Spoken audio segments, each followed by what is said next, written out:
In there. Okay. All right, we are being archived now, 2 ways from Sunday. So we are just finishing up the introduction to section 4, the final section of Just This by Richard Rohr. And so we will be starting tonight on page 96. So we're getting down to the end of this book. And if you're here watching the archive and you would like to join us live, I know we're getting to the end of this book, but we'll be starting another one immediately. So check the comments and you'll see all the links and you can see how you can join us if you would like. We'd love to have you. Okay, page 96.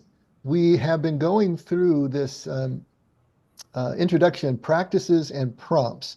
And basically, he has been just talking once again about the nature of contemplative practice and what it's really doing for us as we move into it. And we don't need to read through the whole section again, I don't think. Um, but I am going to move back just 2 paragraphs so we have a running start at where we're going to start with. So let's go ahead and start on page 95, last paragraph.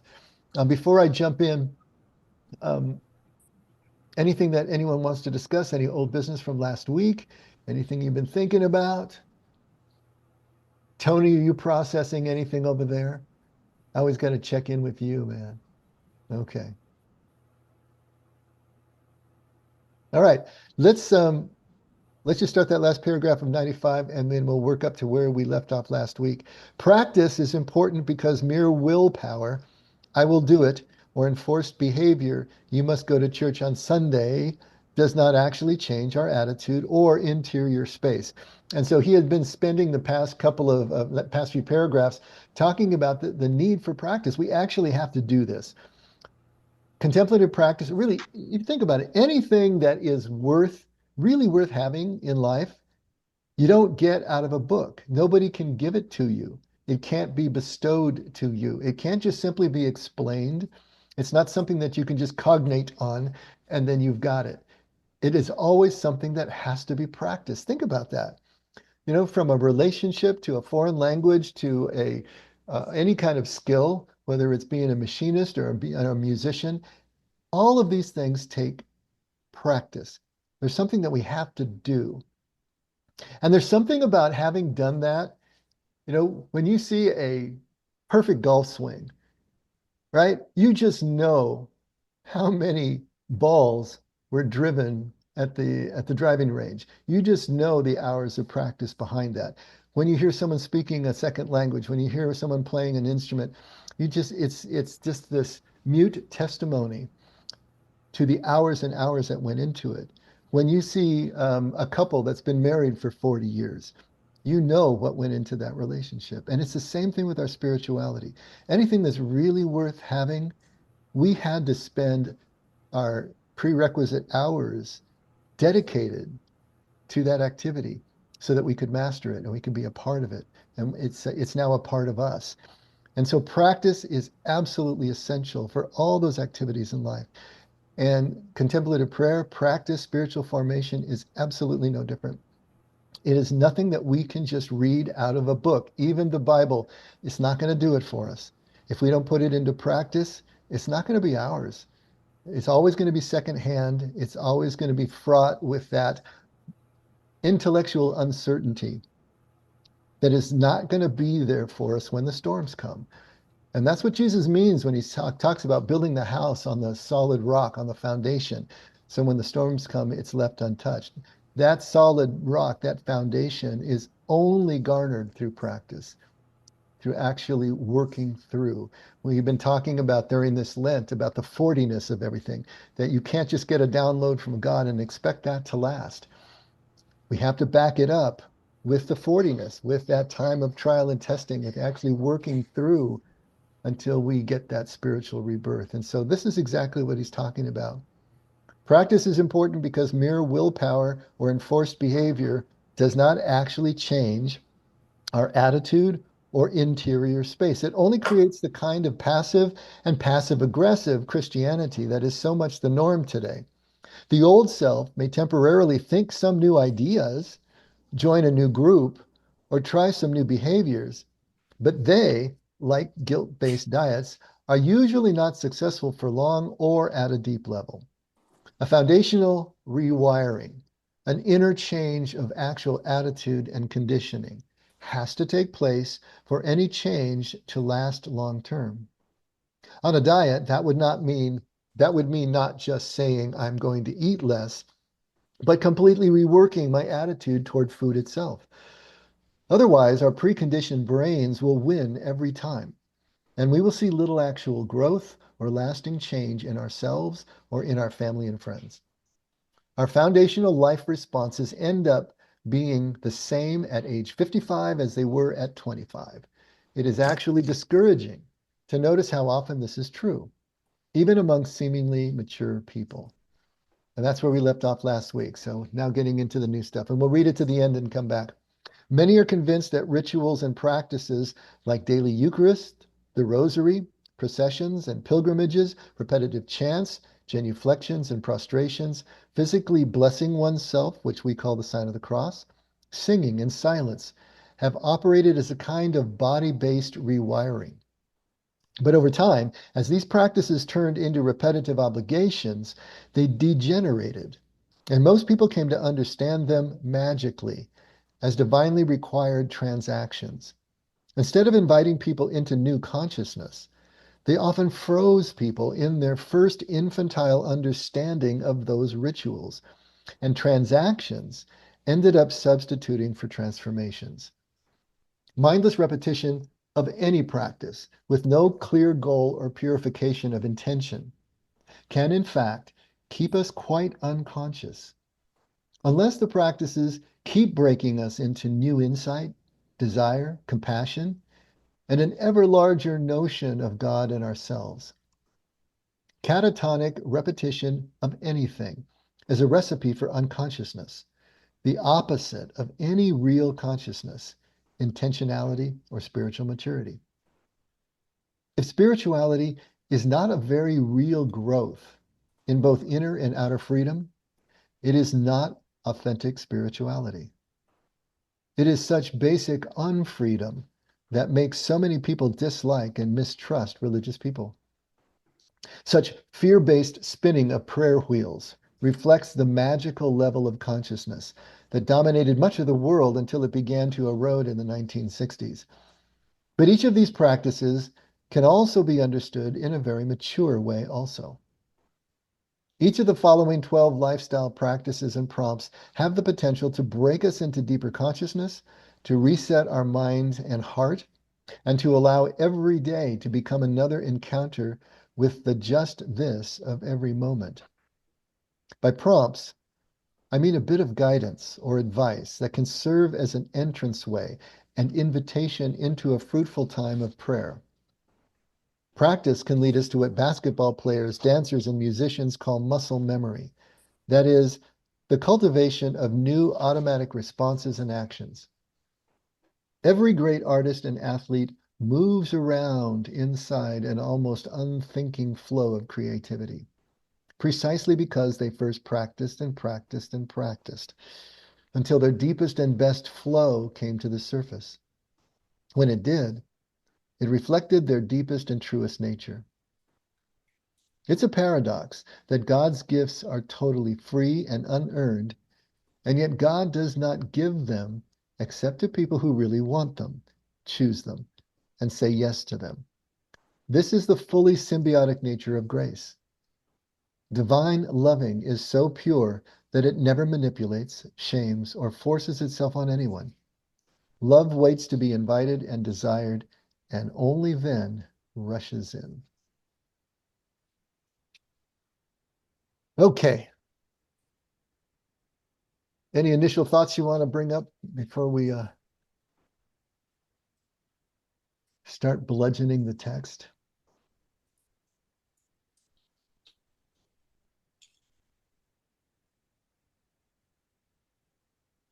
A lot of practice. All right. Yeah, it's all about practice. This thing has to be practiced. And that was so frustrating to me when I was first starting because I just wanted to read it and get the concept. I wanted the cliff notes, right? I wanted the executive summary. Just cut to the chase. I just want to know the end result and let me grab onto that. And, you know, by God, I can just, through sheer force of will, just make it mine. And that's the way I pretty much did life back then. But it doesn't work. And the more you try to shove that square peg in the round hole, the more it resists you. Um, there is nothing so frustrating as centering prayer or meditation if you're bringing an agenda to it. It is just mind numbing. It's just banging your head against the wall and frustrating as well. To be able to back off, to let go of the agenda, to just show up and to just continue to show up, regardless of the experience that you have. Um, it's just over time things start to change. You know, we're all of a certain age in here now, but we're realizing that there are certain things that you just can't know until there's enough road in the rear view mirror.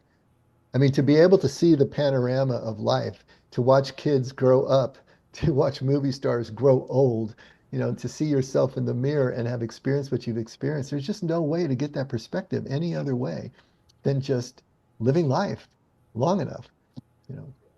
That doesn't mean that we can't have wisdom as a young person, but there's something to this. I remember when I was first starting out as a pastor, reading that this old pastor saying nobody should preach the parables until they've been in the pulpit for 30 years. And I was thinking, well, that's ridiculous, you know. Now that I've been in the pulpit for 30 years, well, not exactly, but getting close to it, I understand what he means. You know, there's a seasoning that goes on here in life, and you just can't get the nuances any other way than just having lived long enough and just had this stuff set long enough and steep in it long enough. And that is exactly the way contemplative practice works. You're steeping in something. You know, it's you're taking part in something that is not initiated by you except for the showing up. It's such a different experience. And so it's all about practice. And so he writes in this last paragraph on page 96 that many are convinced that rituals and practices, okay, now practices, he's got in quotes here because they're going to be specific rituals that we do, or at least if you were in a Catholic church or a high Episcopalian church, like daily Eucharist, the Rosary, whether you say it in 15 minutes or an hour, right, Ellen? The Rosary. Processions and pilgrimages and repetitive chants and genuflections and prostrations and physically blessing oneself, singing and silence have operated as a kind of body-based rewiring. And it really can be, you know, that somatic response of what you're physically doing can make a huge difference. But again, only if you're bringing your full self to the process. We say over and over again here, a sacrament is an outward expression of an inward transformation. The sacrament itself means nothing. The ritual itself means nothing. It's what we bring to it that makes it sacred. It's our presence. It's our full presence that changes it. And so he says, but over time, so yeah, so even if you started with these type of practices in all presence and earnestness and devotion, and they were really working for you, over time, these practices can turn into repetitive obligations. They can degenerate, and most people come to understand them magically as divinely required transactions. Now, that can happen within a single person's experience in their life. But I think more what he's going at is generation by generation of handing these practices down as a church. You know, by the time that I entered Catholicism, it had been around for 1700 years. And so the way that they were taught to me was shorn of any meaning behind the symbol of the action itself. You know, I was told about the sign of the cross and I knew how to do it, but I was never ever told throughout my entire childhood that what we're really doing is we're talking about our thoughts, we're talking about our hearts, and we're talking about our actions. The mind, the heart, the shoulders being the source of everything that we think, everything we feel, and everything that we do, bringing those all into and under the covering of God's will. That's a beautiful reminder if you think about that. And it's all contained in the shape of the cross, but it's also, it's just like the phylacteries that the Jews wore, where they attached the leather box to their forehead and to their right arm, thought and action. That was the reminder that everything that they thought and everything that they did was going to be guided by the Word of God. That's a beautiful reminder.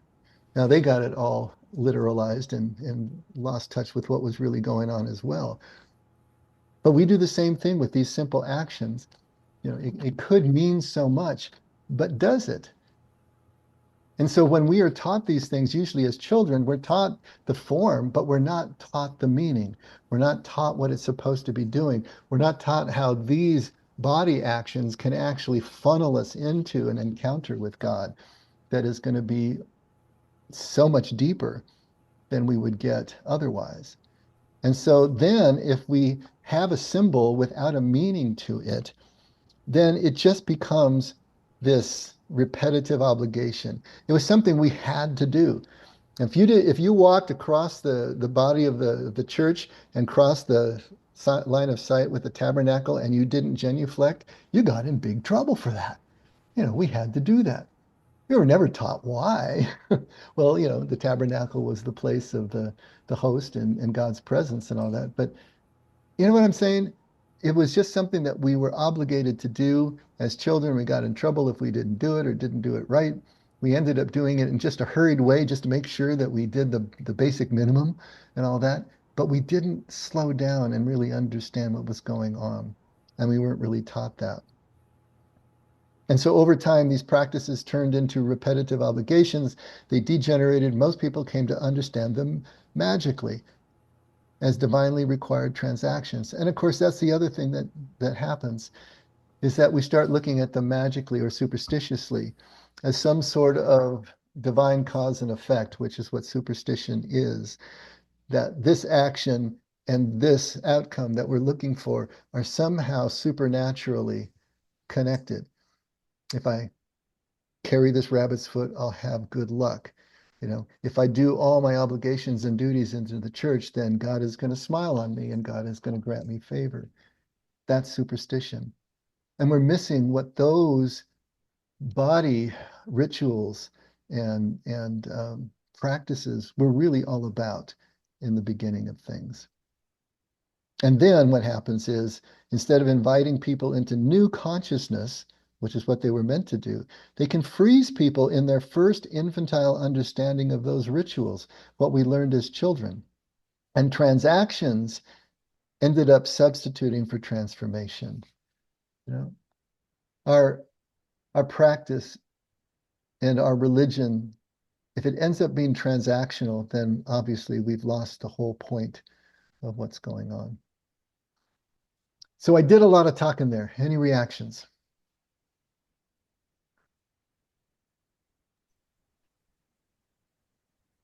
Agree. Okay. I like when he puts the sign of the cross is blessing of oneself. I never thought of it that way, but I like that one.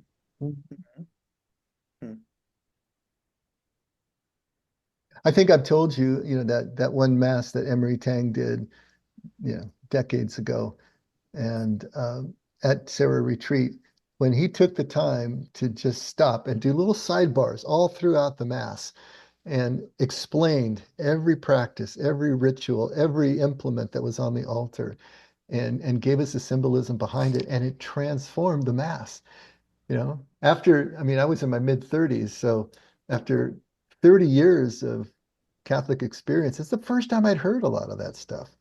I'd never been ever schooled in what these things meant and what they were for.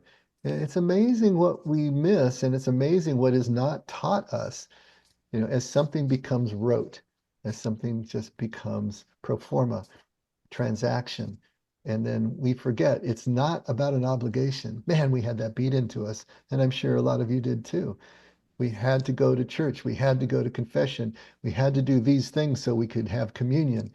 There's all of these obligations and things to do. And they felt like that. They felt like restrictions. They felt like obligations. They weren't taking us into any kind of contemplative consciousness, certainly.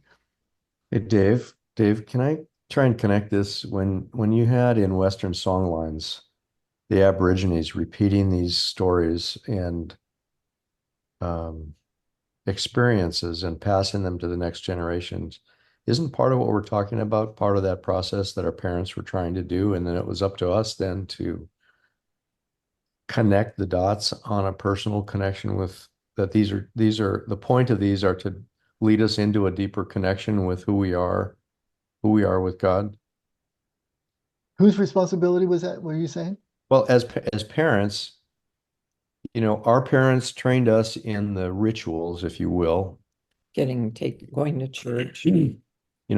This is kind of the process that we go through as whatever the denomination was that you grew up in. And the point you were making with the Aborigines they share these stories with the intent of grooming the younger into a process Mhm. of remembrance.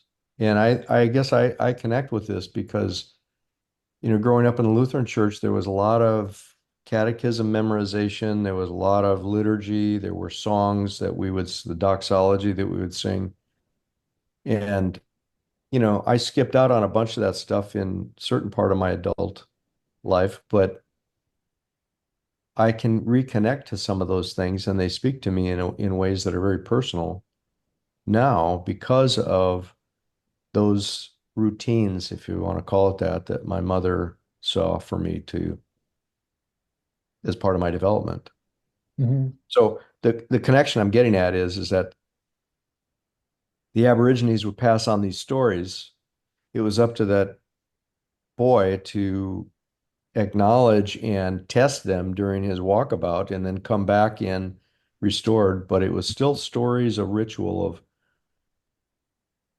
practices in a sense. And you're absolutely on it. And that's the problem is that, you know, our parents weren't taught these things, so they couldn't teach them to us, and then their parents and their parents. So how far back does it go where we have lost the thread of the meaning of the rituals and practices that we culturally have in our religion, in our No, spirituality? maybe they weren't taught those and connected with those, but we were the ones that were like, how many times have I gone over what a budget is with my kids that they're growing up, but they don't hear it until they're front and center with the reality of living with making a mortgage or paying for their rent or whatever it is. Mhm. As young people, we don't comprehend that. We don't, The but older we I don't get. know, maybe you were, but I know that I wasn't taught these concepts, these principles. I wasn't taught. I was taught what to do and how to do it. I wasn't told why. I wasn't told what the overall purpose was. What is the purpose of all this that we do?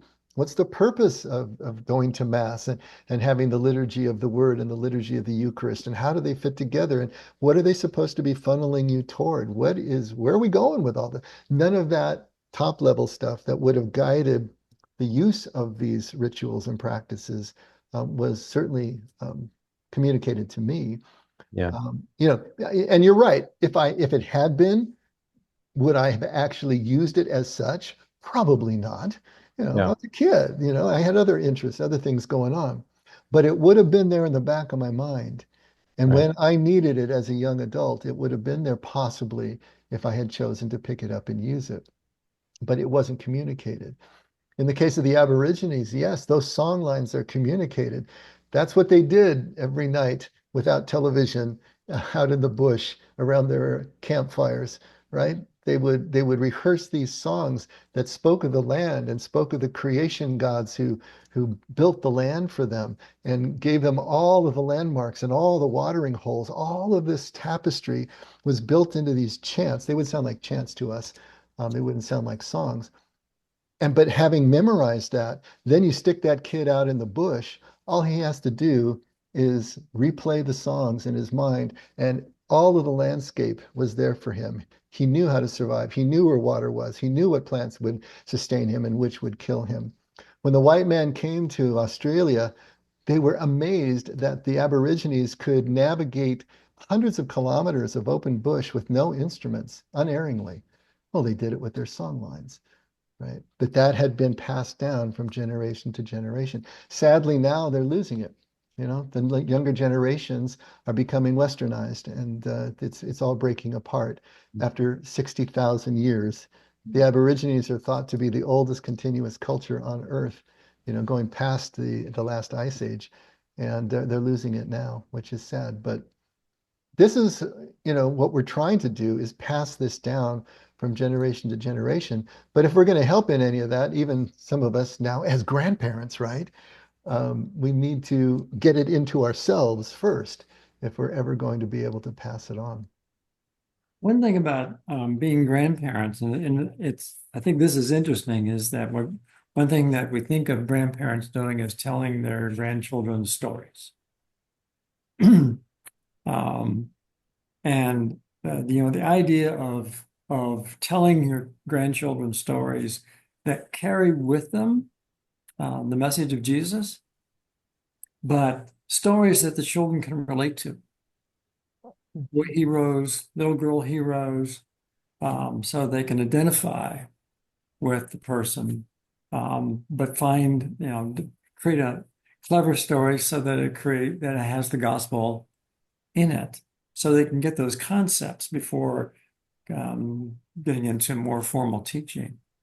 So I think that's one thing that could be done with our kids. Instead of putting them in a Bible class and having them reading the King James Version, which is just going to go like this, to create stories for them. They don't have to be about Adam and Eve. They can be about John and Jane, as long as they are stories that the children can relate to and that carry the message of the gospel. Getting that message across is the important thing. Yeah. And unfortunately, we know we can read a story and just get the top literal meaning out of it, and it can still be a very entertaining and interesting story, a very riveting and compelling story. But if we don't delve down beneath the surface into what is really there, you know, it's like the Wizard of Oz. You know, you can watch the Wizard of Oz. We all did as kids, right? And we know the story back to front. But until you actually delve down and say, what is that story communicating? It's brilliant in the way that it communicates the hero's journey. But if you're just literalizing everything, you're not going to get that, you're not going to get that meaning. To delve down deeper and to understand what's happening, you know, that those three traveling companions, Scarecrow and Woodman and Lion, are actually aspects of her own character being developed as she moves through this journey. You're missing the whole point of the story. And so that's what's really important, whether we're actually using Bible stories or whether we're telling other stories that convey the same message, we've got to get the deeper aspects across. And that's the whole key to this. And it's the same thing with our rituals and our practices, whether they're the ones that you set up for yourself in your own prayer closet when nobody's watching, or the ones that we do at church or wherever. If they're shorn from if the symbol has been shorn from the meaning, and if the practice is shorn from the entry tunnel to where we're trying to go, then yeah, you're doing something, but you're really not going where we need to go with this and where we want to go with this. And so it's really important for us to connect the dots here in whatever we do. I think my Catholic teachings and upbringing is similar to yours. As kids, we just did it. And I remember, you know, we didn't know the meanings. You put on that white thing on your head, and then I remember you stand, you kneel, you sit, you stand, you kneel, you sit. And so a couple of the girls and I, we looked at each other and go, ah, we went like this. And now I look back, stand, kneel, sit. What, you know, even if you taught us the meaning, we would not get it.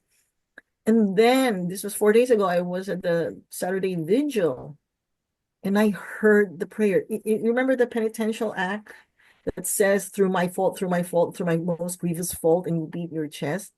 I finally heard it. And I never heard it before. I hear it now 50 years later as an adult. I'm more mature.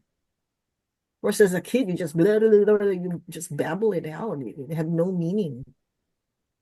But now it has meaning, Mhm. you know? And it's a beautiful prayer. Here I am beating my chest crying. Yeah. Those aren't the words we used 50 years ago, but I know what part of the liturgy you're Yeah, talking about. Right. Yeah. It used to be, Lord, I am not worthy to receive you, right? And Oh, yeah, but I only say the word I shall be. But that's another one, though. no. It's the act of contrition. This is the penitential act. Oh, you're not talking about the Mass then. Well, I am talking about the Mass. I don't remember that section in the Mass, but Yeah, that was it's in been the a middle. while. What can I tell you? Okay, yeah, mine was 50 some years ago. Yeah. Mm. Yeah. I think they brought it back.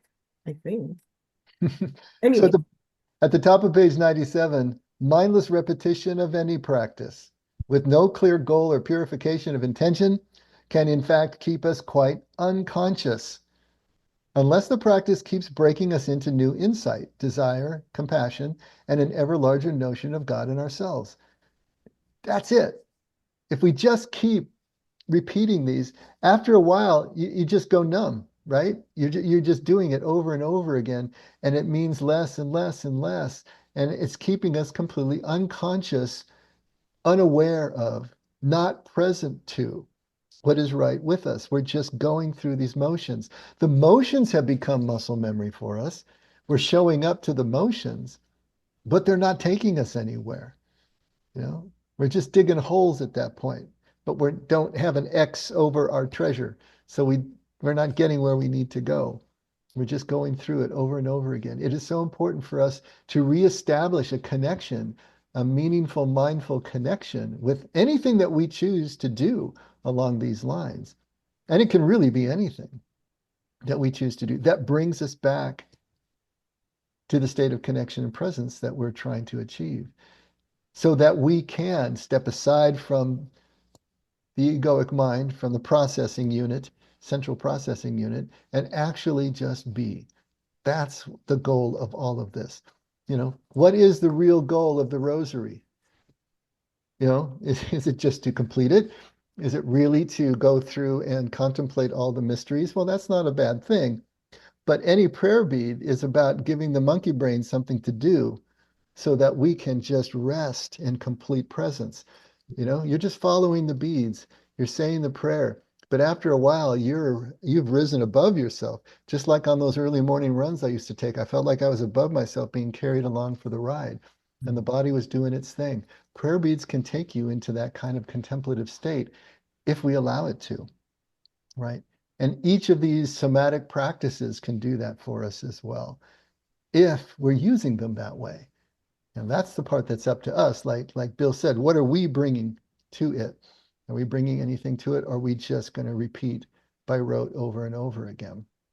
Catatonic repetition of anything is a recipe for unconsciousness, the opposite of any real consciousness, intentionality, or spiritual maturity. If spirituality is not a very real growth in both inner and outer freedom, it's not authentic spirituality. It is such basic unfreedom that makes so many people dislike and mistrust religious people.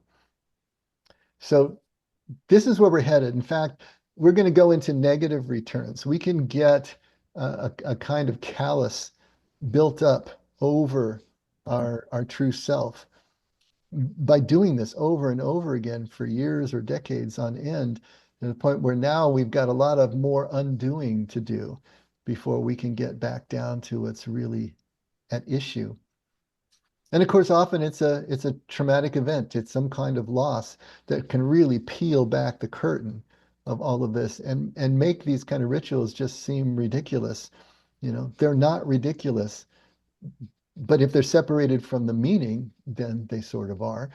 But they have a purpose. But sometimes it takes some kind of jarring to get us to see past them again, because they've just become papered over with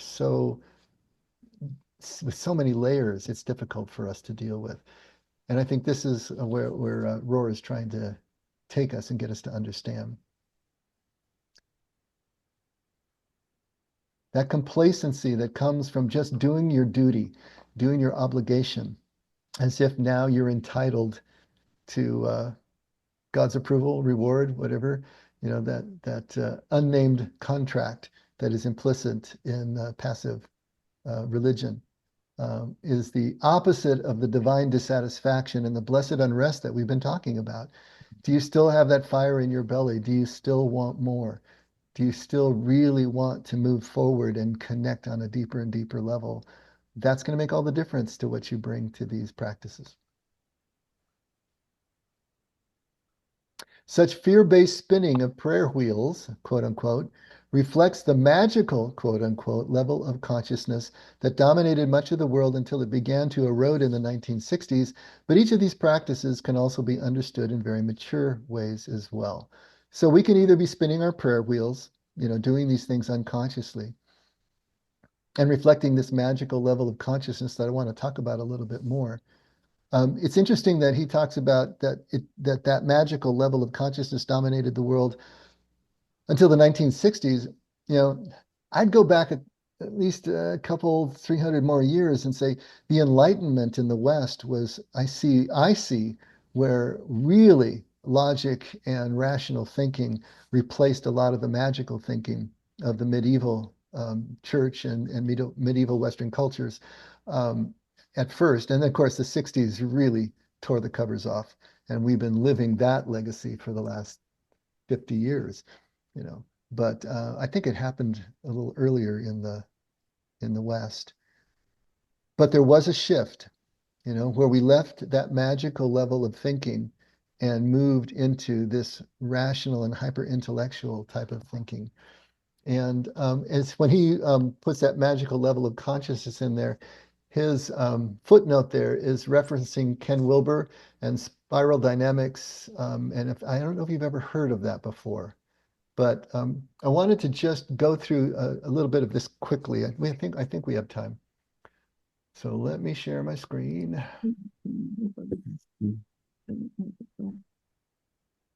All right, are you seeing my screen? Yep. Okay. So on the right, we have these. This is Jean, I guess, Jean Gebser, German philosopher, linguist, poet, who wrote The Ever-Present Origin. So he broke the stages of human consciousness down into these five structures. And I wanted to just read through them real quickly. On the right-hand side is the spiral dynamics. And it reads a lot more kind of like Maslow's hierarchy of needs. So you'll kind of see that. But the way that they intersect is kind of interesting. And the way that this one on the left is set up, it's more designed to look at an individual person moving through the stages of development, right? And the one on the right is looking at it from a collective point of view. This is mankind moving through different eras in our own evolution as humankind. But what happens to the group as the group moves through its development mirrors what's happening on the individual level. So this archaic structure, this first structure, is the structure. In this structure, there's a lack of differentiation and a state of oneness with the whole. This would be Genesis. They don't know they're naked, right? And they walk with God in the cool of the evening. If you think of a small child, they're one with everything. They can't distinguish between themselves and others. Everything is one. In terms of human development, this stage can be compared with the infant's unitive and symbiotic relationship with the mother. At this stage, there is no consciousness or separate self, but rather a complete immersion in the world of the Great Mother, an archetype described by Jungian psychologist Eric Newman. If you look over on the left side, on the right side, the beige instinctive survivalist meme, he says starting 100,000 years ago, do what you must just to stay alive, use instincts and habits just to survive, distinct self is barely awakened or sustained, food, water, warmth, sex, and safety are priority, forms into survival bands to perpetuate life and lives off the land as much as other animals. So it's a very instinctive and survivalistic and relatively unconscious state. All right. The second state is the magic structure. And this is what Rohr is talking about when he talks about the magic level of consciousness.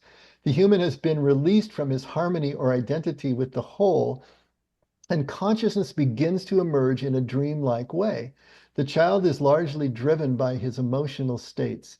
In terms of human development, the young child lives in what French anthropologist Lucien Bebey-Bruhl referred to as a participation mystique with the world in which he finds himself. The child struggles for power over this uncertain world through magical means, including such features as animism, rocks are alive, participation, the moon follows me wherever I go, and realism, example, the word hit has power to injure, and magical bedtime rituals. So this would be the stage for this magical thinking, but also for superstitious thinking as well. If you look at the purple, this is mirroring this on the collective side. Magical, animistic, basic theme, keep the spirits happy and the tribe's nest warm and safe. Obeys the desires of the spirit being and mystical signs, shows allegiance to chief elders, ancestors in the clan, individuals subsumed in the group, preserves sacred objects, places, events, and memories, and observes rites of passage, seasonal cycles, and tribal customs. If you move to the third stage, mythical structure, the child's emergent consciousness expresses itself as the hero or emerging ego of mythic domains. As part of this development, the child increasingly lives in a world of language and imagery, which creates greater distance between himself and the natural world. The child is not so controlled by his emotional states, but lives more in his imagination and can represent his inner emotional states and outer reactions to the world through symbolic means, including speaking, drawing, and other representational means. And this is where the two kind of diverge a little bit. The mental structure, in this stage, the older child and or adolescent experiences directed or discursive thinking as he now emerges as a fully functional ego or self. This structure correlates to Piaget's stages of concrete operational and formal operational thinking, where the mind is able to create rules and logic to undertake a rational understanding of objects, events, and persons. Consciousness in this structure is fully awake. So this is where, as a group, we emerged out of medieval magical thinking and mythic thinking into the rationality of the Enlightenment, and where an adolescent moves from that same type of thinking individually into the rationality. In other words, now they've fully eaten of the tree of the knowledge of good and evil, and there's no going back, right? The way is barred by the angels with the flaming swords. And then continuing on, finally, there's the integral structure. In this stage, presumably existing in only some adults, there is an ability to perceive time and space as an integrated whole. Instead of being locked into a fixed past, present, and or future, a three-dimensional universe, or a self divided into categories, the person can experience time, space, and mind in terms of their overall effect on his life and destiny. This is a stage of insight, integration, transparency, and a concretion, that is, manifestation, of previous structures of consciousness. So this would be the fourth stage. If you're familiar with F. Scott, what's his name? Not F. Scott Fitzgerald. The Road Less Traveled. Why can't I think of his name? Scott Peck. Thank you, Scott Peck. He's got the 4 stages, and the 4th stage is this integral stage here. We'd have to get all the way up here. You got the first tier subsistence values, but all the way up to the turquoise, the holistic, experiencing the wholeness of existence through mind and spirit. The world is a single dynamic organism with its own collective mind. Self is both distinct and a blended part of a larger compassionate whole.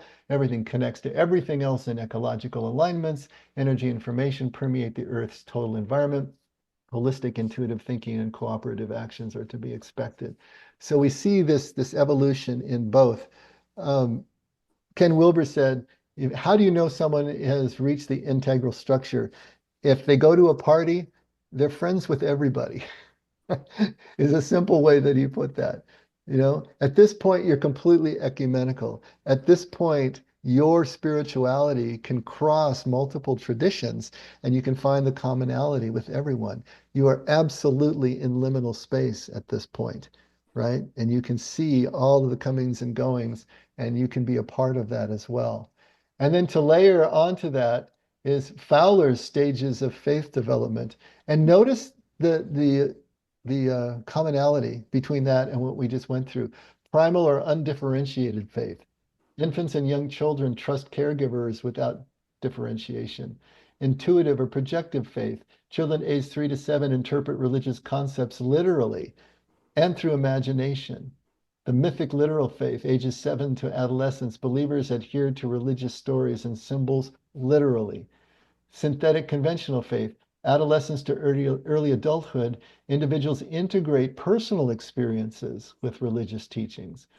Individuative and reflective faith, adulthood, believers critically evaluate and personalize their faith.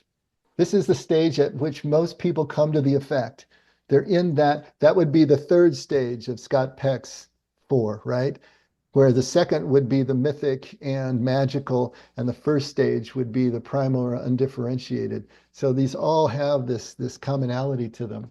Conjunctive faith, midlife and beyond, acceptance of paradox. Wow, where'd you hear that one before? And integration of diverse spiritual perspective, and then finally universalizing faith, transcendent, inclusive, and compassionate orientation toward all beings and existence. See, this is what contemplation is all about. We go through the first stages through whatever cultural and family influences that we have, along with our own psychological development. But to get to the higher stages, that does not happen naturally. We get to the individuative reflective faith, and then in midlife and beyond, maybe we are starting to accept paradox and starting to accept an integration, just because we've been mugged long enough that we finally are starting to realize something else has to be going on. To get to the universalizing faith is exactly what contemplation is about. By stepping away from the egoic mind, where all of that tribal thinking resides, where all of the separation resides, allows us to move into that universal space, to be able to experience what it's like without any of those barriers present. And so the forms and the practices, the rituals of our religious practice, whatever it is, whether it's instituted by ourselves or by the group, are meant to usher us into those kinds of transcendent experiences where we can let go of all of that and experience God's presence in this pure way. And so when Rohr is talking about fear-based spinning of prayer wheels reflecting the magical level of consciousness that dominated much of the world, he's talking about just this. If we continue just to practice the forms without allowing them to propel us, funnel us, usher us deeper into contemplative and non-dual consciousness, then we're missing the whole purpose of what religion is supposed to be about. I know that was a drink from a fire hose just then. Any reactions? I'm drowning. I'm sorry, what was that, Scotty? I'm drowning. Drinking Okay. from the fire hose. I picked up on maybe a quarter of what you just read off. I'd have to read it and spend some time with it for me to get the full meaning out of it. Do you all care enough to get this stuff? Do you want me to send it to you? Okay. Yeah. Yes. I'll send it in tomorrow's email. So all three of these, the two of them are just graphics, and the third will be a link to the text. That'd be great. Yeah, but take a look and see, because I'll tell you what, when I first encountered, Fowler's stages, and especially Scott Peck's stages, those 4 were so condensed, they really made sense to me. I couldn't understand why my church, the evangelical church that Marion and I found ourselves in, why they acted the way they did. I couldn't figure out, what was the motivation, what was happening. As I started to look at the stages of faith, it suddenly became so clear what was going on. Not only did it become clear to understand their motivations and practices, it also became clear to me where I was, that had moved into stage 3 and I didn't know it. Why was I feeling so cut off? Why was I feeling so alone? Why was I feeling like I was on the outside looking in again? It's because I had moved into stage 3 and I was questioning all of this stuff, and necessarily so, but it was so disturbing and uncomfortable, and it felt like such loss of community. To be able to put myself on that continuum made all the difference in the world in terms of being able to continue on. It wasn't that anything was wrong. I wasn't being led into error and being out in the outer darkness someplace. I was right where I was supposed to be, but I had to get the grounding of some of this to be able to feel confident enough to continue on and see if I could start to approach that ecumenical side, that stage 4. And so I think it's really important for us to get a grounding in these stages of development. And it's not that these are absolute, and there's hundreds more. I mean, everybody's got a version of this, right? And they're all different and these different colors and different words. It doesn't really matter. But the stages really are kind of universal. And so to see that in yourself and to see how it's affecting others can really help as we're going down this path. Dave, I was looking at the 7 stages there, and I felt like I was a little advanced for my age. Like at age 13, I was already questioning things and so on. But then I got stuck there until age like 35 or something. When I moved to the next stage. So I kind of fell behind during that period of time there a little bit. And that's the way it works, William. Not only do we get stuck as individuals, we get stuck as groups, as a race together, and individual groups. There can be churches that are further down and it's still in the mythical or magical stage, and that's their culture. And then others that are different places, and you move around and you see all this happening. It's fascinating. But more than that, it's instructive so that we can see where we are and we can see that we're okay. We're right on time, or maybe we're a little bit behind, but now we can push forward again. And it's uncomfortable to move into these directions. And so what justifies the discomfort? And aren't we supposed to be at peace? Isn't Jesus the Prince of Peace? Well, no, he said, I didn't come to bring you peace, not in the sense of calm and tranquility. It's going to be the edge of the sword that you're going to feel. And it is going to separate others from you, not you from them, but others will leave you because you're no longer part of their tribe. And that is a loss. And what justifies that? Well, if you know that you're on the path, then you can see what justifies it. But we need that encouragement. Absolutely. And so just to finish off here, each of the following 12 lifestyle practices and prompts, and that's what's going to be the balance of the book, have the potential to break us into deeper consciousness, to reset our mind and heart, and to allow every day to become another encounter with the just this of every moment. So he's going to try to put the meaning back into the practices and routines and symbols in these 12 prompts. See, by prompts, I mean a bit of guidance or advice that can serve as an entranceway and invitation into a fruitful time of prayer. Practice can lead to what basketball players, dancers, and musicians call muscle memory.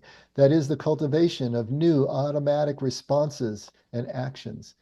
Every great artist and athlete moves around inside an almost unthinking flow of creativity, precisely because they first practiced and practiced and practiced until their deepest and best flow came to the surface. And when it did, it reflected their deepest and truest nature. It's a paradox that God's gifts are totally free and unearned, and yet God does not give them except to people who really want them, choose them, and say yes to them. This is the fully symbiotic nature of grace. Divine loving is so pure that it never manipulates, shames, or forces itself on anyone. Love waits to be invited and desired, and only then rushes in. And we talked about this twice now, that the wording there is a bit misleading and maybe unfortunate, but it is observational. this is the way it seems, that God's gifts are totally free and unearned, but God doesn't bestow them except for people who actually do the work, right? Truth is, the gifts are already here. God is all poured out. God withholds nothing.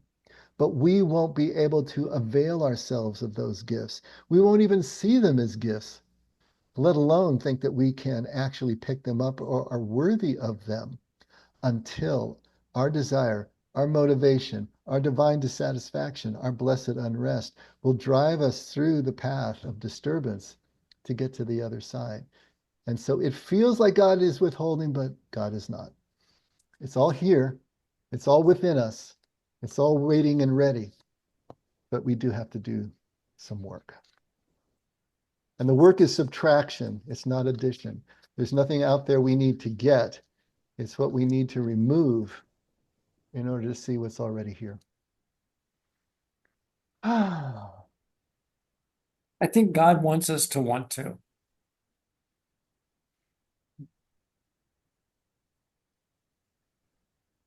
Absolutely. That's the divine dissatisfaction, right? Just that, not a discontentment, but the sense that we want more. I was like Elisha. I'll take a double portion of what Elijah had. You know, I want what he's having, but twice that. That's it. Isn't there a song like that, Brady? I want you to, oh, it's I want you to want me. Sorry. Oh. Little different. Sing it, Dave. Not tonight. Come on, Dave. Not for, Dave. not for the Hurry up. recording that will live on the infinite until the end of time. No. We all know We're that song. all going to wake Who up sang at that 4 song? a.m. with that song in our head. I think that was a 70s or 80s song, wasn't it? Earworm. I leave you with an earworm for the rest of the evening. Yeah. All right. This is a good session. A lot of good stuff here. Hopefully, it sets us up really well for these last 12 sections. And hello, Christopher. So good to see you. You snuck in. Yeah. Hey, Chris. Must have been while I was Guys. sharing the screen because I didn't see you pop in. So good to see you. Real Good to good. see you guys. Okay, everybody. Let's see. Where's Scotty? Scotty, I'm here. go for it. Lord, thank you so much for this time. Thank you so much for this knowledge. And thank you so much for this connection. We're grateful that we have the opportunity to learn these things and put them to use in our lives and let it expand out into our circle of family and friends and neighborhoods and cities and towns and countries, and realize that we're all connected. There's a connection that runs through all of us.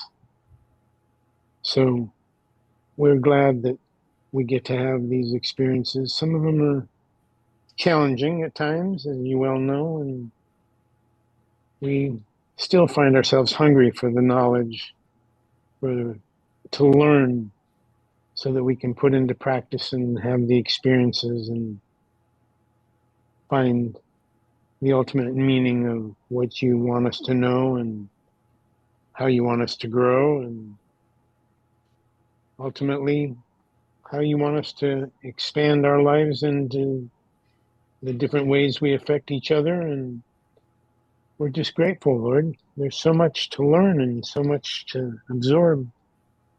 Thank you for this class that we have and this connection that we have with each other, and that we can encourage each other and dive in and ask silly questions and not be afraid that people will judge us. We're just grateful, Lord. So we thank you and we praise you and we glorify your holy name, and glorify it with our actions and our deeds and our choices in life, and just love the fact that you're willing to guide us and direct us and correct us when necessary and encourage us along the way. We love you, Lord. It's in your name that we pray. And give our thanks and say our amens. Amen. Amen. All right, everybody. Thank you. Sleep well, and we'll see you Sunday. Good Amen. night. Hi, Good guys. night. Good night. Good night. Night. Good night, guys. Good night. Good night, Christopher. Good night, guys. Scott. Oh, Good night, wow. guys.